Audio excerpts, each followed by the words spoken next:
Hello दोस्तों। हेम्स bio company ने अपने शेयर होल्डर्स को बोनस शेयर इशू करने का फैसला लिया है। ये लास्ट बोर्ड मीटिंग में इन्होंने फैसला लिया है। अभी तक इसकी कोई रिकॉर्ड डेट नहीं दी है उन्होंने, बट ये जो बोनस शेयर इशू करने का फैसला लिया गया है ये 1:1 के रेशियो में है।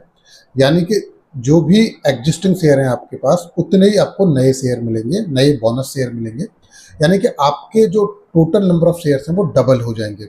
अगर आपके पास 100 शेयर हैं तो आपके पास 200 शेयर्स हो जाएंगे।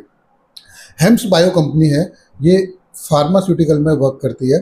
इसके जो मेन प्रोडक्ट हैं वो nutrition supplement, injection, toothpaste, mouth wash, okay. और ये फ्रीजिंग ड्राई प्रोडक्ट्स को फ्रीज करने में भी हेल्प करती है।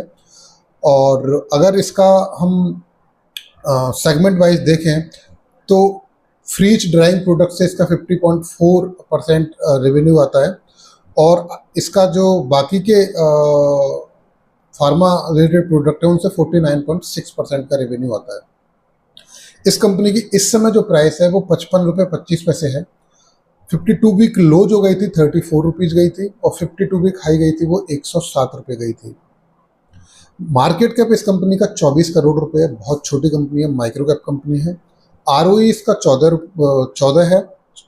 पी इसका 81 है। लास्ट फाइनेंशियल ईयर 25 में जो इसका रेवेन्यू रहा था वो 6.67 करोड़ रुपए रहा था और फाइनेंशियल ईयर 24 में 6.48 करोड़ रहा था, यानी कि रेवेन्यू बढ़ा है। और प्रॉफिट की बात करें तो लास्ट फाइनेंशियल ईयर FY25 में इसका जो प्रॉफिट था वो 30 लाख था, बट उससे प्रीवियस फाइनेंशियल ईयर में, फाइनेंशियल ईयर 24 में इसका जो प्रॉफिट था वो 50 लाख था, यानी कि प्रॉफिट इसका गिरा है।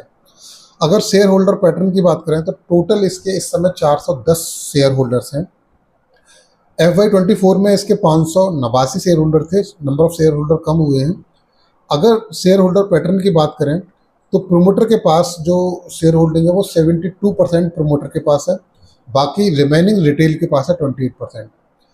FY24 में DII भी 0.05% थे और FII भी 0.18% थे, बट इस समय दोनों ने शेयर बेच दिए हैं। DII FII इस समय 0 है। तो आप इस कंपनी को स्टडी कर सकते हो और कोई भी फैसला लेने से पहले अपने फाइनेंशियल एडवाइजर से डिस्कस करें, उसके बाद ही कोई डिसीजन लें। Thank you.